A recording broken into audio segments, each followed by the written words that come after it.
লগৰ এটা ইনচিডেণ্ট পাইছে, এইটো ইউজ কাৰটো। তো এইটো ইউজ কাৰটো এইটো হৈ গ'ল যে লোন এক্টিভৰ গাড়ী।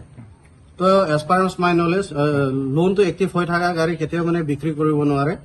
এইটো এজ পাৰ এজ মানে MBIৰ যিটো ল'ৰ হিচাপতে কিনে ক'লে এইটো ইউজ কাৰ লোন এক্টিভ হৈ থকাটো আপোনালোকে কিনিলেও মানে এইটো অনাৰশ্বিপটো কেতিয়াও চেঞ্জ হ'ব নোৱাৰিব। তো এই কথাটো এনেকা হৈছে যে লগৰটো লৈছে, তাৰপিছতে তাৰ কাৰণে গাড়ীটো দিছে, ডকুমেণ্টেশ্যন দিছে, NOC ক্লিয়াৰেঞ্চৰ এইটো এটা ডকুমেণ্ট দিছে। সেইটো যেতিয়া মই পাছত ভেৰিফাই কৰিলো সেইটো এটা ডুপ্লিকেট হৈ গ'ল।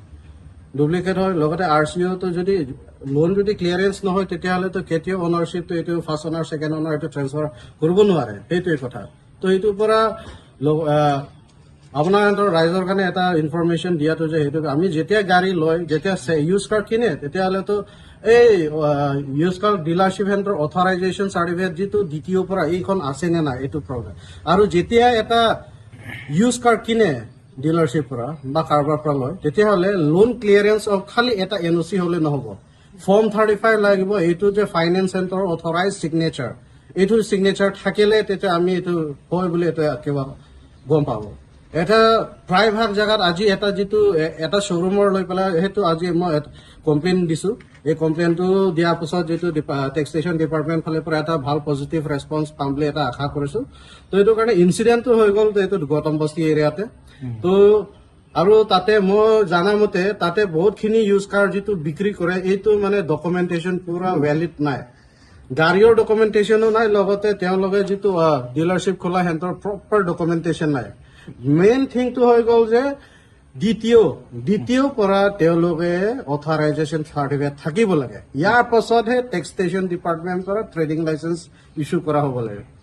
যদি if that very persons doesn't own that authorization certificate তেওঁলোকে কাৰণে মোৰ ফালৰ পৰা এটা অনুৰোধ কৰাটো হৈ গ'ল যে এইটো টেক্সেশ্যন ডিপাৰ্টমেণ্টৰ পৰা ট্ৰেডিং লাইচেন্স দিব নালাগে। এইটো মোৰ ফালৰ পৰা এটা ৰিকুৱেষ্ট। কিয় ক'লেতো যদি তেওঁলোকে এইবিলাক ডকুমেণ্টছ গোটেই পাই যায় তেতিয়াহ'লে এই যিটো ৰেকেটছ তেওঁলোকে এইটো চলাই থাকিব। আৰু এটা জেগাতো এনেকা মানে কথা শুনা পাইছো যে ওচৰতে, মই কিন্তু নাম নলওঁ বৰ্তমান কাৰণ তাতে মোৰ বৰ্তমান একো কিবা ইছ্যু নাই। এইটো কাৰণে কিন্তু তেওঁলোকে কি কৰিছে, ইউজ কাৰ আনি পেলাই তেওঁলোকে কাষ্টমাৰক বিক্ৰী কৰিলেতো কি কৰে তেওঁলোকে এটা RCটো অলৰেডি প্ৰিপেয়াৰ কৰে, ব্লেংক RC।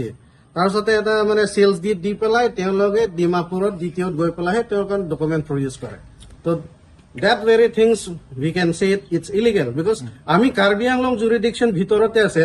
তো বিজনেছ কৰি থকা যিটো এইটো কামবিলাক ডিমাপুৰ বেলেগ ষ্টেটত গৈ পেলাই এই ডকুমেণ্টেশ্যন প্ৰডিউচ কৰা কি দৰকাৰ? আমাৰ ইয়াত ডিফুত দ্বিতীয় আছে।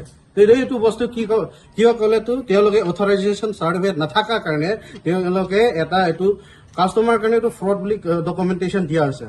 তো সেই বস্তু মই মানে ৰাইজৰ কাৰণে মানে এটা ইনফৰমেশ্যন, এটা ছেফটিৰ কাৰণে, পাব্লিক ছেফটিৰ কাৰণে এইটো জনাবলৈ বিচাৰাটো এইটো হ'ল যে আমি যেতিয়া গাড়ী কিনে এই গাড়ী ডকুমেণ্টেশ্যনটো প্ৰপাৰ ডকুমেণ্টেশ্যন হয় নে নহয়, ফেক ডকুমেণ্টেশ্যন হয় নে নহয়, এইবিলাক গম পাবলৈ কাৰণে ডিলাৰশ্বিপৰ কাৰণে we have the right to ask them whether you have the authorization certificate or not from DTO.